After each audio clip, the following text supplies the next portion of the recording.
about these young men that hopefully you guys have some comfortable chairs with you. So, just kind of joking. Not really. I'll be honest, I love these guys. This is my 6th year as the varsity coach. I've been with, like I said, I started with Coach Gilbert 16 years ago.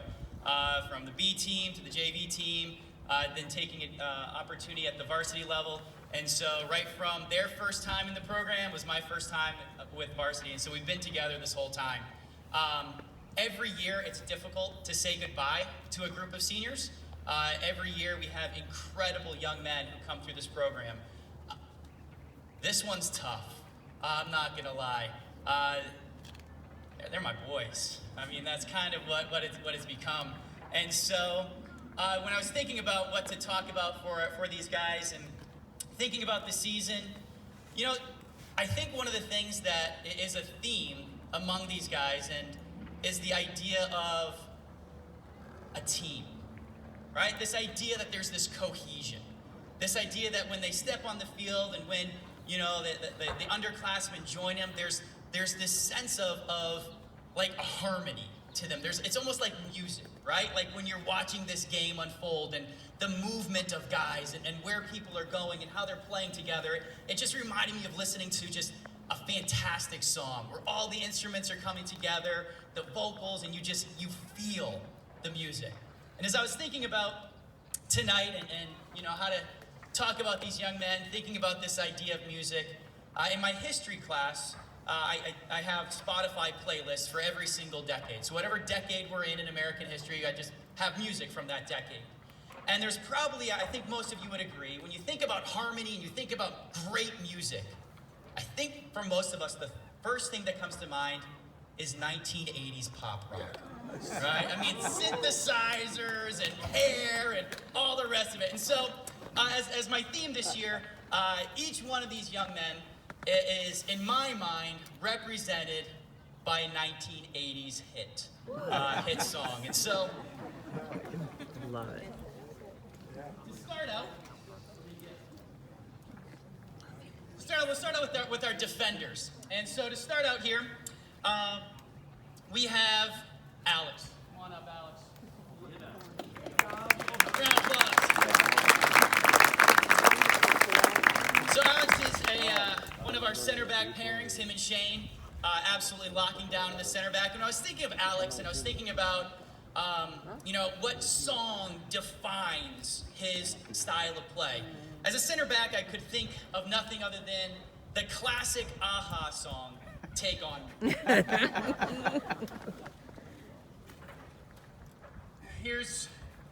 There you go. It's empty. It's a CD cover. I printed off the covers and stuff. I was gonna actually like buy the CDs, but I'm like, why would I do that? They don't even know what a CD is. Like, that's just kind of silly.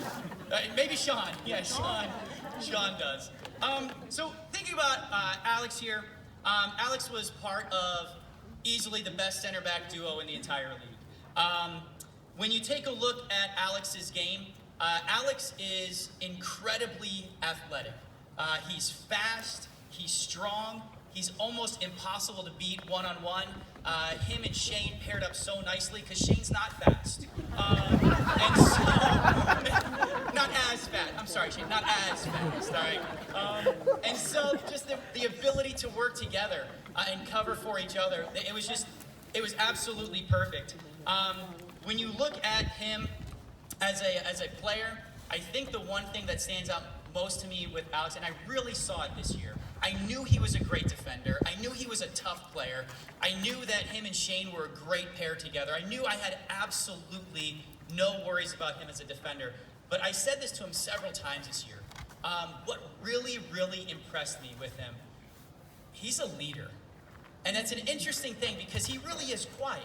Like he's kind of like a quiet guy, just kind of like laughs and smiles a lot, you know, as the other guys are talking and saying stuff. And Mo is usually saying something to him, busting on him in some way, and he just smiles and, you know, laughs. But I noticed time and again, whether it was during practice or during a game, he never stops talking.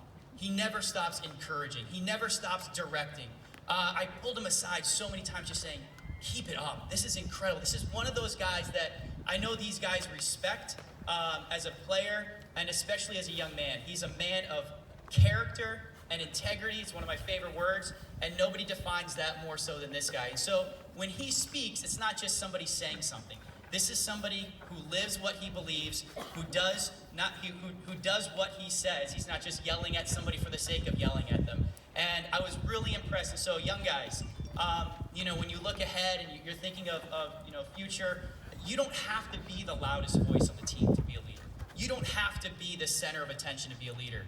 You can be like this guy, and you can be a leader on and off the field with how you live and how you carry yourself on the soccer field and off. So I'm incredibly proud of you, and I thank you.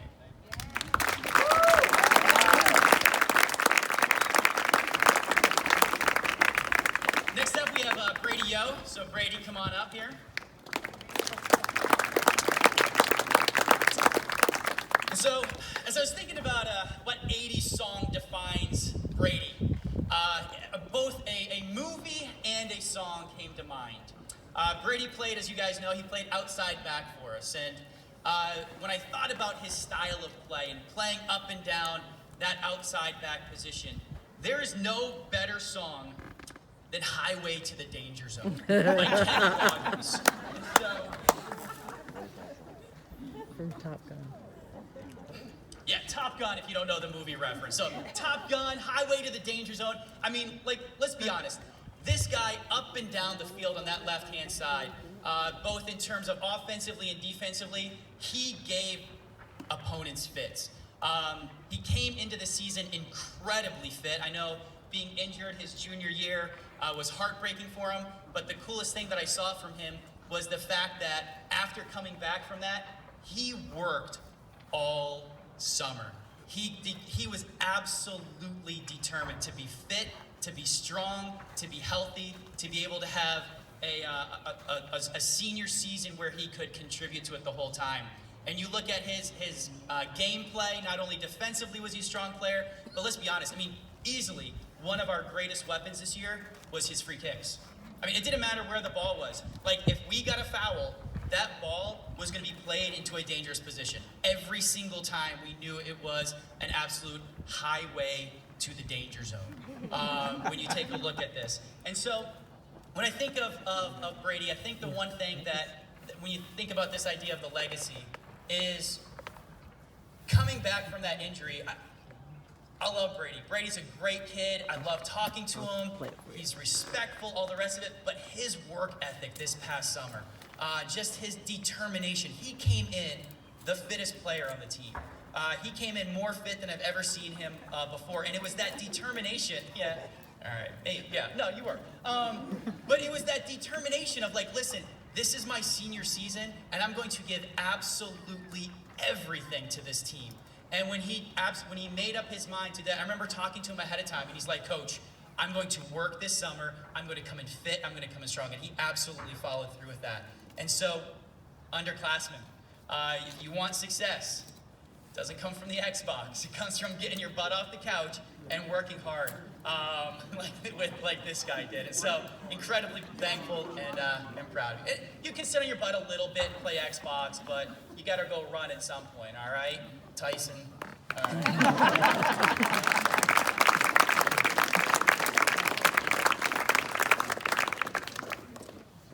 Next up, we have the second pairing in our center back duo as Shane Mundorf makes his way up here.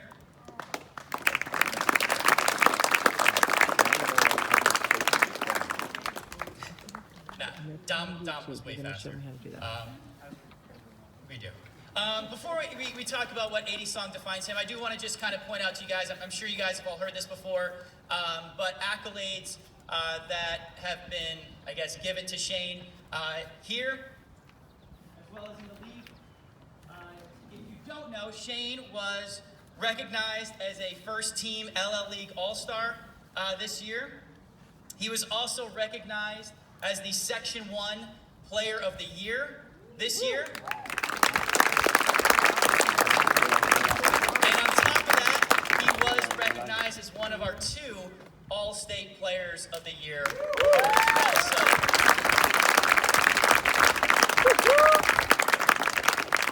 And so when I think of Shane, I went a little cliche with it. I mean, he's a defender and so on and so forth. But to me, and I'll talk about it here in a second, to me, I think the thing that I think about when I think of Shane is his tackles, right? Like Shane, he has so many of those like last second, like goal saving, gasping, holding your breath, like is it a foul or is it a tackle moments.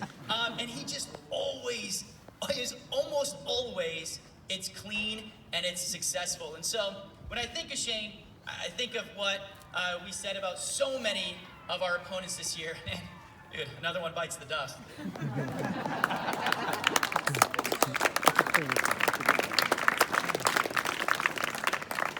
So like I said earlier, him and Dom, I honestly, and I know like you get the coach speak, you get the biases, you get all that involved, but I would challenge anybody to point out a better center back duo than Shane and Dom Bach in the league. And I honestly, even in recent memory, I can't think of a stronger center back duo. These guys just complemented each other so well. Shane was one of our captains this year. He really stepped up as our vocal captain, our leader on and off the field, organized, and you probably sent out the text about what to wear tonight. Yeah, thanks. Bart, yeah.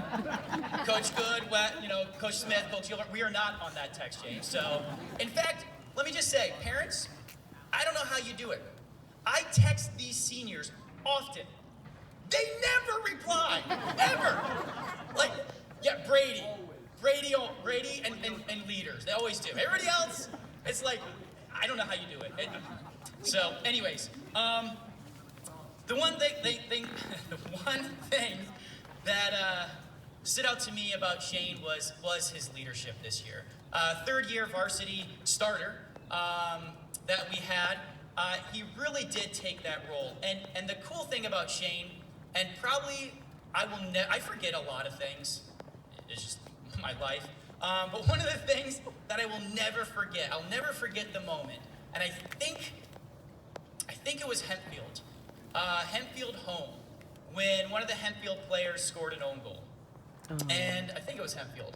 Yeah. And one of the first things, everybody's like, we're all celebrating. I mean, we won the game. Like, we're all celebrating. But right after that goal, I watched, and almost nobody else saw it. But Shane went over to the Hempfield player. As the rest of these guys are celebrating and hugging and high-fiving, Shane went over to that Hempfield player who scored the own goal, pat him on the back, picked him up, encouraged him, because he knows a few games earlier, he scored an own goal against us. And it was just that cool moment of that compassion beyond the game, right? That moment where, like, yeah, we're excited, and yeah, he was excited, but he took that moment to recognize that, you know what, I know how this kid feels, right? And that's a leader. I mean, that's what you want your leaders to be, right? So many leaders are out there telling us what to do, right? You want that ability to understand, and not only understand, but feel what you're feeling at that moment. I probably was no more proud in my coaching career than that moment right there. Had nothing to do with the win, had nothing to do with anything about the game. It was just that moment of compassion. And that just speaks to the leadership and the quality of young man that Shane is. I was saying to him beforehand, I don't think I've ever seen Shane like snap. Like, we all have. Like, players, parents, like all of us. We've all had those moments where we're just like, we just kind of snap. He just never has had that moment. So I'm incredibly proud of him. Young guys, this is how you're a leader, right? You're a leader by investing, by showing that compassion, and by reaching out to your team and those who aren't on your team. So Shane, I'm incredibly thankful for you.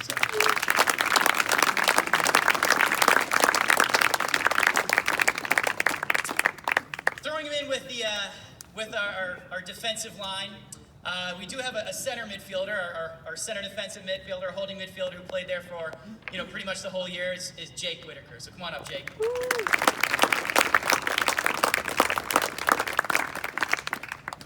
So before we talk about his music, Jake, just so if you guys didn't know this already, but Jake was recognized as a Section 1 Academic All-Star this past year.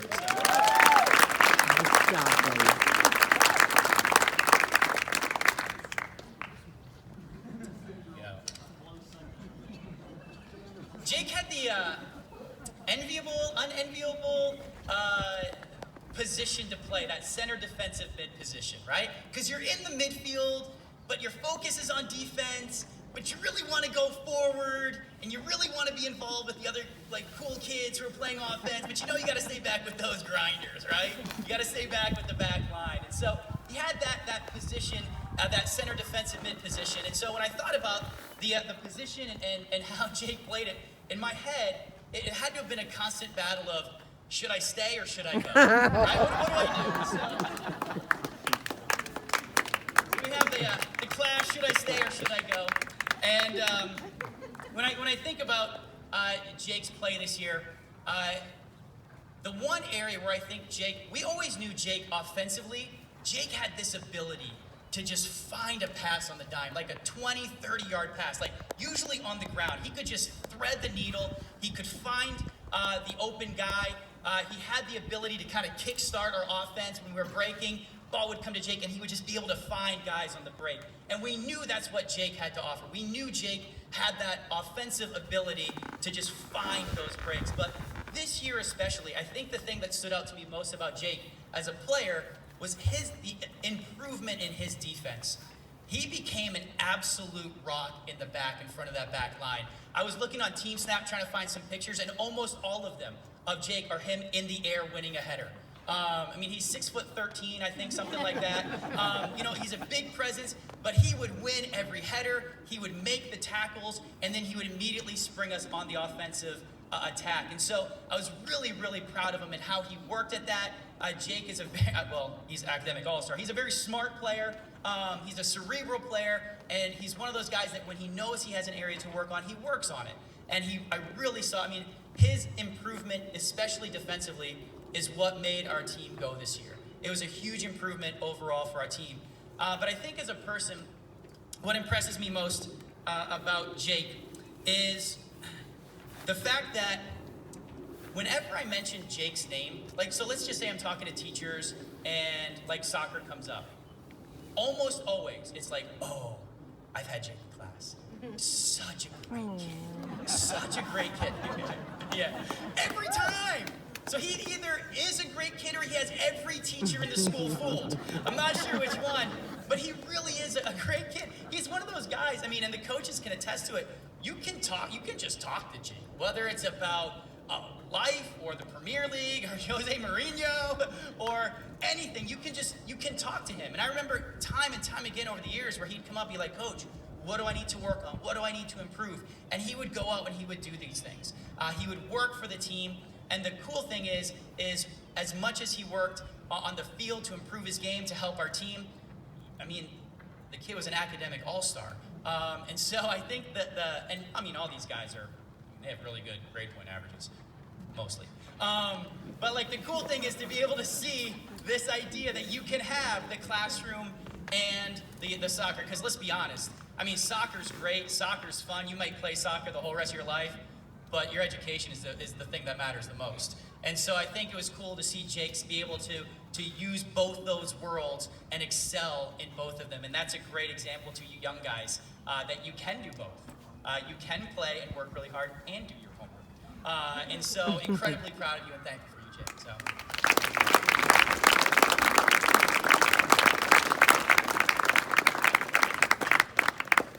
All right. And by the way, there are 12 seniors. So I know I'm going to talk a lot, but there's 12, all right? So, I don't know why I had to say that. So anyways, next up, we have one of our two senior goalies. And this young man was recognized this year as a second-team LL League All-Star, and that was Quinn.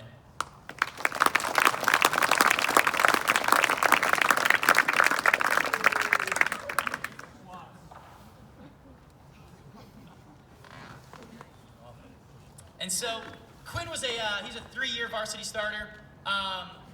Quinn, sorry, I got teacher voice, unlike Shay. But this may be kind of like a cliche to what to say, but when you think of a goalie, what 80s song defines being a goalie other than Under Pressure? So, Too cool.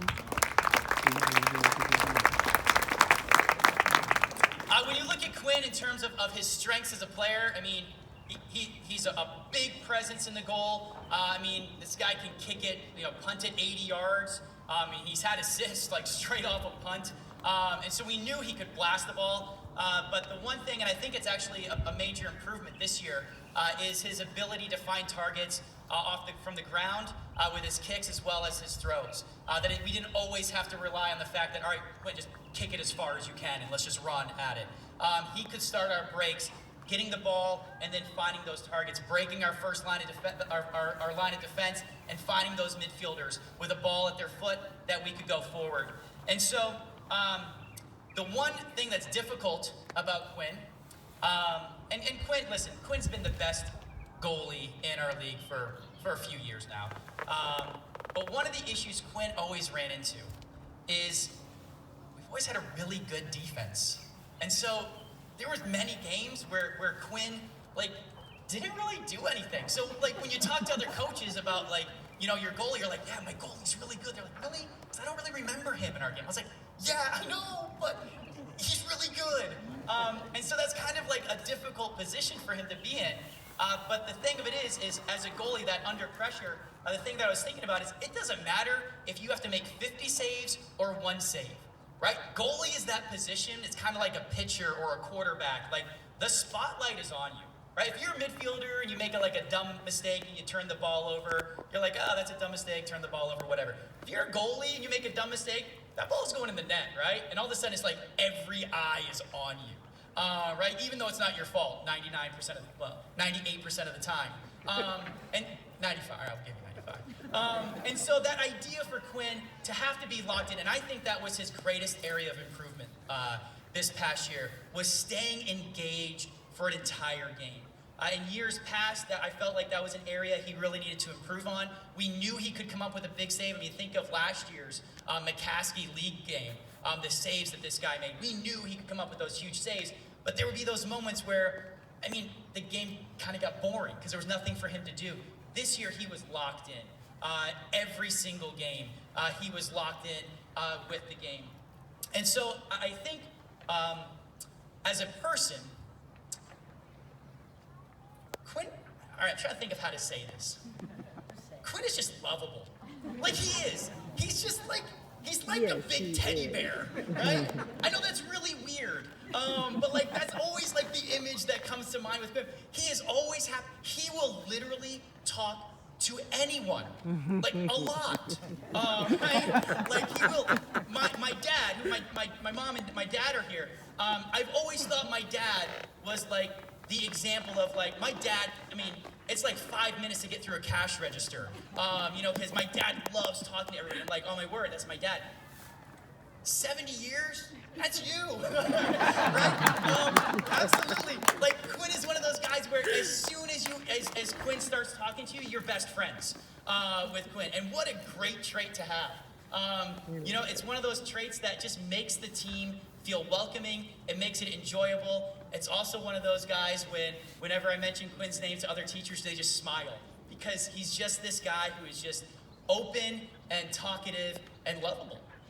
And so Quinn, incredibly proud of you and thank you for everything you've done.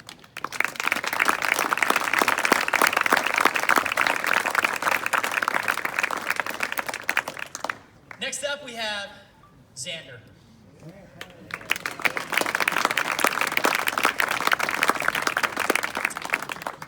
So those of us who know Xander well, Xander, let me just put it this way. A couple of weeks ago, I just heard this noise in the hallway. And which isn't uncommon, but it was a little bit louder, sounded a little different. And there's Xander, walking around with a megaphone. Just random, and I'll be honest with you, listen, if many other kids came into the hallway with a megaphone, teachers are taking it away, teachers are there's repercussions. Xander he spent several days with a megaphone on there. Xander, I'll never forget the huddle video, and you guys zooming in on Xander doing this chicken dance on the sideline, trying to stay warm when he's there. And we know as as a player, how incredibly like flexible he is, like weirdly so. Like his body, he's able to do like his legs move in positions and his arms that's just not natural. And so when I thought about Xander and thought about a song, I thought about the iconic scene from Kevin Bacon and the song Footloose.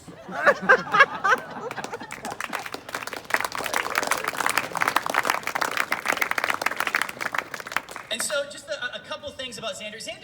Xander has been in a tough position his entire career.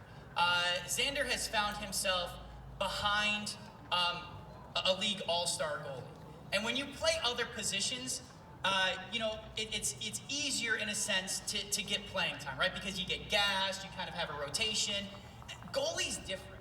Goalie doesn't often sub in many games. And so Xander has found his career, I'll be honest, like behind Quinn.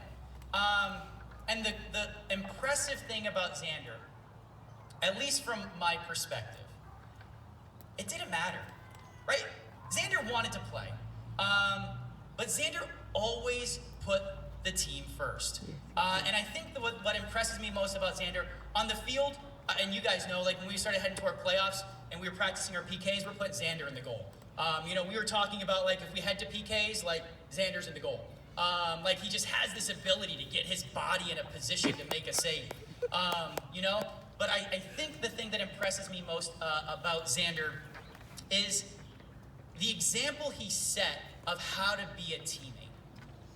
And when you look at Xander, Xander was always the first to hand when guys needed hey, give me a water bottle. Xander's giving them the water bottle. Xander never stopped talking on the sideline, to the point where honestly, several games, the refs had to come over and tell our bench, Xander, to be quiet. He coached there's many games he coached more than I did, right? And he was always, my favorite picture, one of my favorite pictures of this entire year is after that CV goal, when there's that huge pile, and there's Xander standing over with his phone so Mo and Jake can be there with the guys as we celebrate the section title. Mike being there, celebrating the section title, and there's Xander right there, right in the mix, screaming his head off with his phone right there so that these guys can be a part of it. Xander has, more than anybody that I can remember, has shown me what it means to be a teammate. And it's one of those just amazing things that it's really difficult. You can't coach it, you can't teach it, you can't force it. It's just something within him. And that's what Xander's all about. And Xander, I'm incredibly proud of you and thankful that you're all... all right, I take back everything I said. But just what it means to be a teammate. As you guys look ahead, things might not always work out exactly how you envision it, but it's how you respond as a teammate that will be the legacy that you leave. These guys love Xander. We all love Xander. And we do because of his character, his integrity, and the legacy that he's leaving. So thank you, Xander.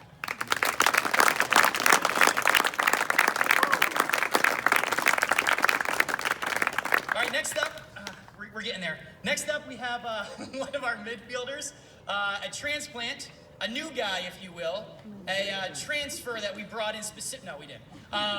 But we have a second-team LL League All-Star in Ethan.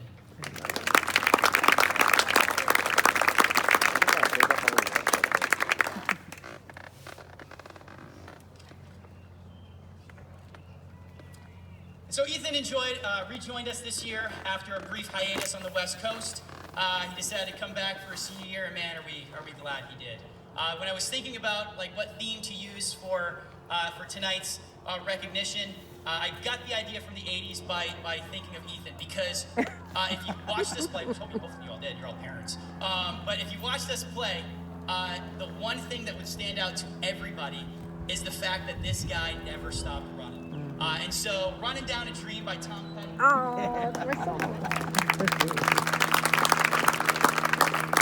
Ethan was our engine. There were several games where, opposing coaches were like, dude, who's that number 8? Where'd that number 8 come from? Who's that, the curly blonde-haired kid running around there? Ethan ran our show. Our energy was Ethan. I told him this several times. Ethan was the engine that made our team run. he literally never stopped working the center of that field. That's the center of that field was his. If you go back to the game-winning goal for the section title in CV, it starts with Ethan. You know, we always think of like the goal and all that and how exciting that was, but if you go back several seconds ahead of time, it comes from the work rate of this guy, of hunting down a ball, creating a turnover, and putting us in that position. He was an absolute workhorse, and I think the one thing that stood out to me most was the fact of this word, and this a word that as educators and as parents we like to see in our kids, and that's that word grit, right? And Ethan defined grit. I mean, he played half the season with shin splints, where it was just unbearable for him. He'd have to sit out at practices. He'd come off the field, he's like, coach is killing me. I don't think I could go back in. And then he'd go back in. And he never, ever stopped running. And when you look at this, this is a great example of grit, of hard work, and of doing everything possible. I never advocate playing through an injury. I mean, if you're injured, you're injured. But what an amazing example of this kid being like, dude, listen, I'm going to suck it up because my team needs me. I want this, and I'm going to continue to play. I'm not going to let anything stop me. And as a result of it, you guys, I mean, I think we can all agree, our engine ran through Ethan. When Ethan was working, we were working. That's where it came from. Right there in the center, he absolutely dominated the center of the field all year. And what a great example for you guys, right? Grit. Hard work, just that perseverance to do whatever necessary to be able to give your all every day for the team. So Ethan, we are so glad you came back, and we're thankful for everything.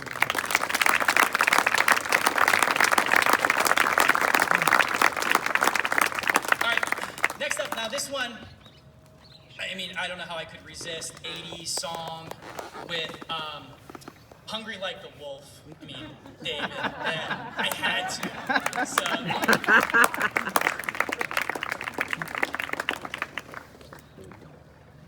So when I think of David, a couple things come to mind. As a player, David is one of those, and the song, more than just his last name, like the song really does define him.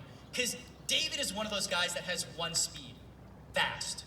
And he has one style of play, aggressive. Right? David plays hard. I don't care if it is rondos or if it's a league championship game against McCaskey. When David steps on the field, we can expect fast and aggressive from David. We throw him, whether it's outside back, outside mid, striker. It was kind of like one of those moments where you put David in, and you ever seen like those movies or cartoons, and you got like that wolf, that dog just like on the chain, and you release it and the dog just goes. I mean, it's like my dog when he sees a squirrel or something, right? It's kind of like David, right? We would just let David go. We're like, David, run, right? And he would run on there. And think of it like in games when you know the other team is wearing down and you know they're feeling the weight of the game, and we send David in, who is just going to run at them time and time again. It was just such a great weapon that we were able to have up and down that side to be able to put pressure on their teams, on our opponents time and time again.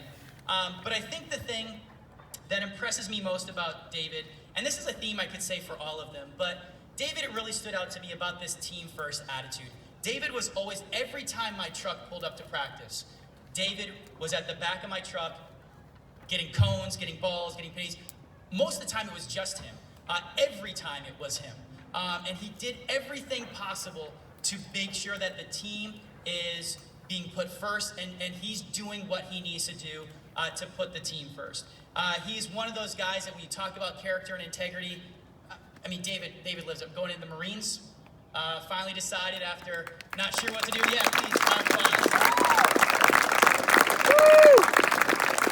I mean, what else defines David? I mean, he's a Marine. Right? I mean, there's no one else in the world I'd rather be stranded with, like, in a survival situation than David. David can do anything. I mean, he is, like, Captain Boy Scout, right? Like, he can literally survive in any situation. And so he really defines that Marine mentality, right? That brotherhood, that comradeship, that idea of putting others first, not leaving anybody behind. I mean, that's David. That's David as a person, and that's David as a player. And so I'm incredibly thankful for David and incredibly proud of him and thankful for everything that he's done.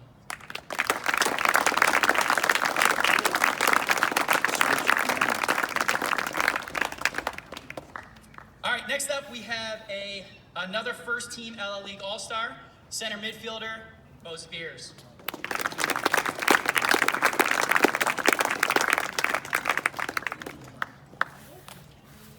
not only, I don't know if you guys know this or not, but not only is Moses a first team LL League All-Star, Moses was also recognized as an All-State Player of the Year as well. So.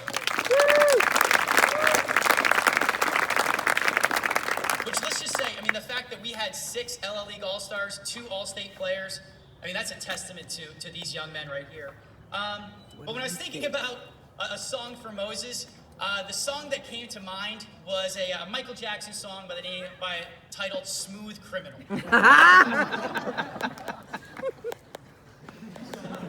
That's better than Thriller. That's true. Moses, now he's grown, but Moses has never been the biggest kid. He's never been the strongest kid, but he has always been the most skilled and the smartest kid on the field. And it's really cool to see how somebody who not only knows how to play the game, but he knows the game. And the one thing that I could always count on Mo with is this idea that he could read a game, right? He could read the flow of a game. He knew where guys were. He knew where guys should be. He could read the defense to know where their weaknesses were. And he had the skill to be able to break those downs and to put us in those positive positions. And so when you think of that smooth criminal, you think of this idea of this kind of like this sneaky little midfielder that's just kind of always there and always in the right positions and always putting us in positions to be successful. But when I thought about the song, I wasn't thinking about his play, and it really does fit his play. Moses is a phenomenal player, one of the best players, technically, knowledge-wise, that we've had come through this program in a long time. But I said this to Mo, I don't know, maybe a few weeks before the season ended. He reminds me of my son. And my son just knows how to push my daughter's buttons, right? He knows what to say and what to do. And Mo would just constantly do stuff. He'd say little things to the guys to bust on them. He'd be doing something poking them or something. He is the prototypical younger brother, is what he is. Your poor sisters. And so when you look at Mo, I think what I appreciate most about Mo is the fact that he's able to keep everything in balance. He's able to be literally one of the best players in the entire state of Pennsylvania and have fun, right? He's able to find that balance between hard work as well as being light and joking with the guys. And that's a really cool trait to have, because so often some people get so caught up in one or the other that is to the detriment of the other. Some people are so focused and so driven that you're like, yo, dude, smile once in your life. Or other people are like, all right, seriously, can we please get a drill finished? Somehow he's able to find the balance between both of them. And when you look at it as a coach, oftentimes I get kind of caught up in all right, we need to work on this, and we need to do this, and we need to do this. And the reminder that, you know what, it is a game, and we are playing a game.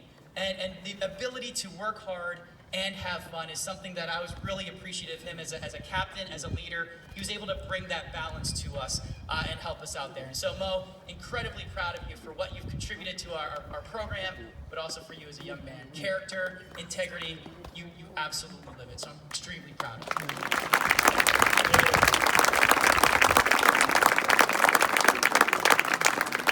All right, our last few that we have here. All right, I'll hurry. Sorry, Coach Good. So our next one, we have another second team LL League All-Star, and this is a young man.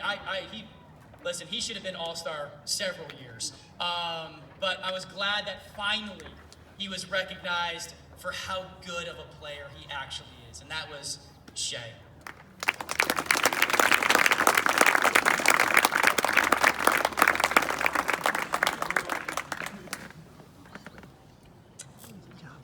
Shay is another 3-year varsity player. Shay has played, I think, every position except goal for our team. I mean, he's played center defensive mid, center attacking mid. He's played center back. He's played striker. He's anywhere up the spine. Shay has played there. And the cool thing about Shay is the fact that it didn't matter. I mean, I know he didn't really like playing center back. But when we needed him, we're like, Shay, dude, you need to play center back. He's like, all right, I'll play center back. And he would just shut people down. Right? When he played center defensive mid, he dominated in front of the center backs. When he played striker this year, when these guys came to talk to me before the season, they're like, Coach, we'd really like to see, Shay play up top. I'm like, Shea up top? Like, I don't know about this. But they convinced me. And man, what a threat he turned into be at that. He's like one of those poachers, right? Kind of like one of those guys like Olivier Giroud. That's kind of like always in that position in front of the net to be able to score those goals. And he became our second leading goal scorer this year. Scored some huge goals for us this year. Third leading. Maybe it's the third. Sorry, Mo. Third. You know, obviously you do, Mo. No, I'm just kidding. So, anyways, he became a threat for us at the striker position. And I think the thing that I value most about Shea, and the thing that I'm going to miss the most, is several things. One is his personality. And when I think about Shea's personality, the song that came to mind was a Billy Idol song by the title of Rebel Yell. Because he's the only player I know of to get carded for just yelling. Right? You get a yellow card for just yelling nonsense. Like, it had nothing to do with like trash talking. He just would yell. He makes noises. He wears socks that are like cut and like not full, right? And so,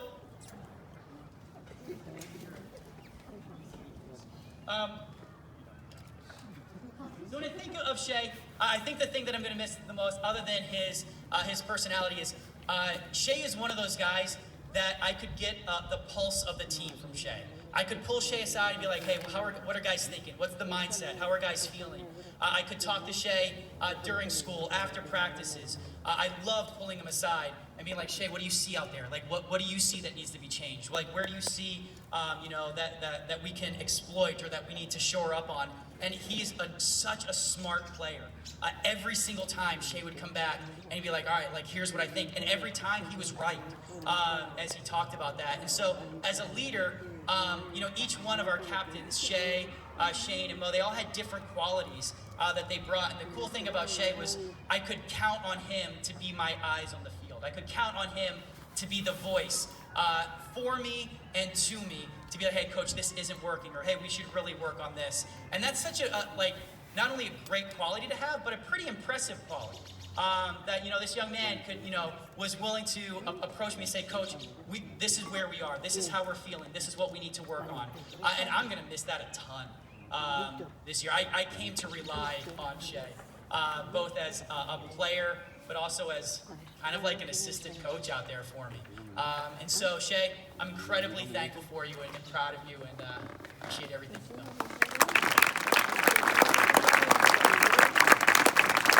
All right, now our last two, it's fitting that they end together because they are a dynamic duo. And so we have our second to last person would be our first team LL League All-Star, which would be Sean.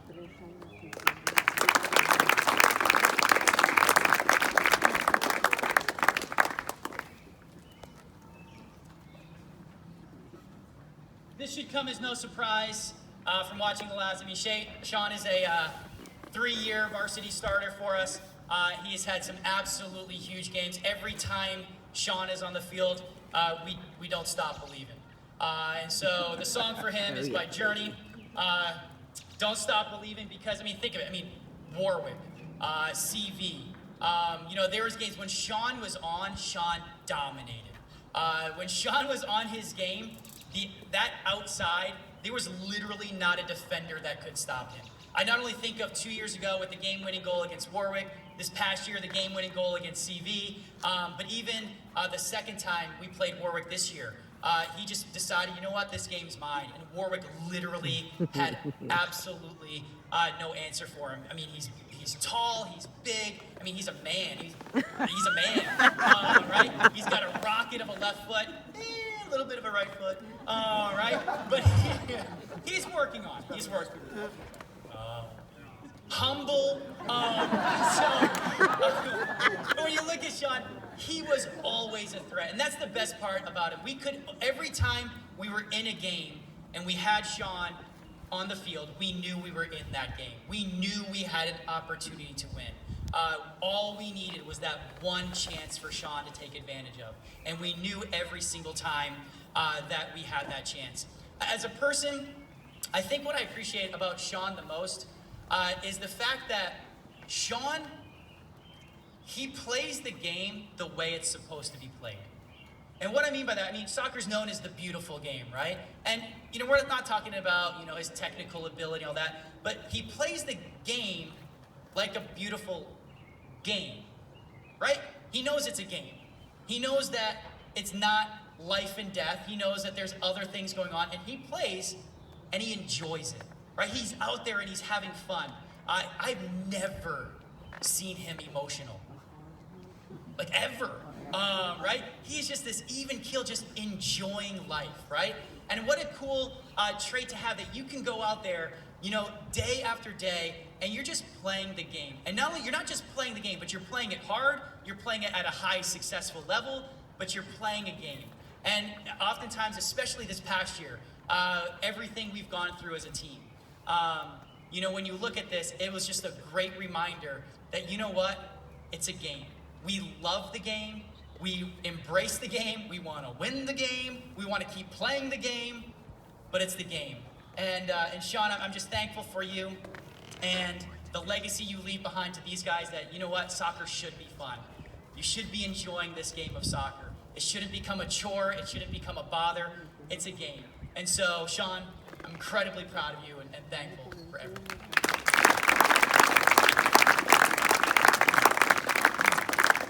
And finally, with the eye of the tiger, Gunny. Gunny.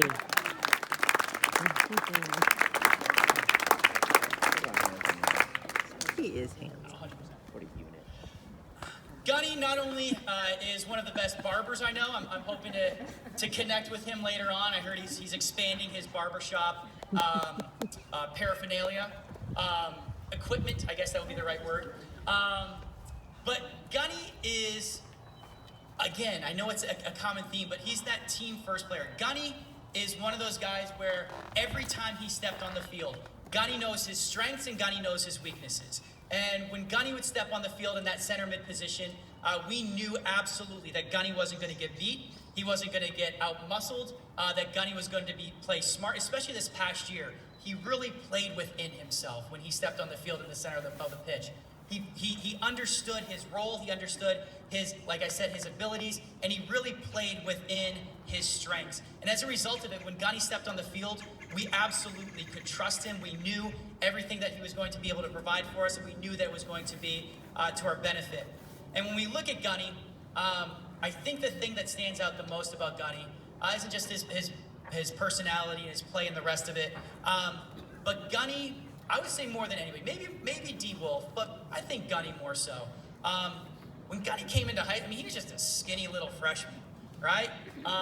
I don't know of anybody who has invested more in our off-season workouts than this guy. He was at every session. He still comes to our off-season workouts. He's still showing up in the weight room with us. I mean, he came to every workout session. He was leading them. I'd be like, all right, Gunny, go do core. And the guys hated it when I said that, because Gunny doesn't mess around, right? And so Gunny really invested in it. And I mean, he went from this skinny little freshman to this guy right here, right? And so what a cool example for you guys. I know a lot of times it's hard to convince freshmen and younger players that the weight room matters. Here's a great example of a player who used the weight room to develop strengths to be a great player, right? And as a result of it, this is an encouragement for you young guys that there's hope for you guys, right? Some of you guys, you know, you might be looking at it right now saying like, all right, I got the bar. There's hope, right? That things are going to get better. So, Gunny, I'm extremely thankful for your willingness to always put the team first, for your hard work, and for your dedication above all else. So I appreciate you and thank you.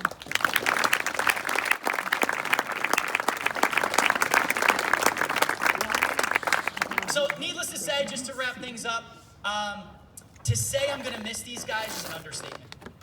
There's literally, I know I talked for a really long time. Those of you who've been around, you're used to it. If you're new, get used to it. But I really am going to miss these guys.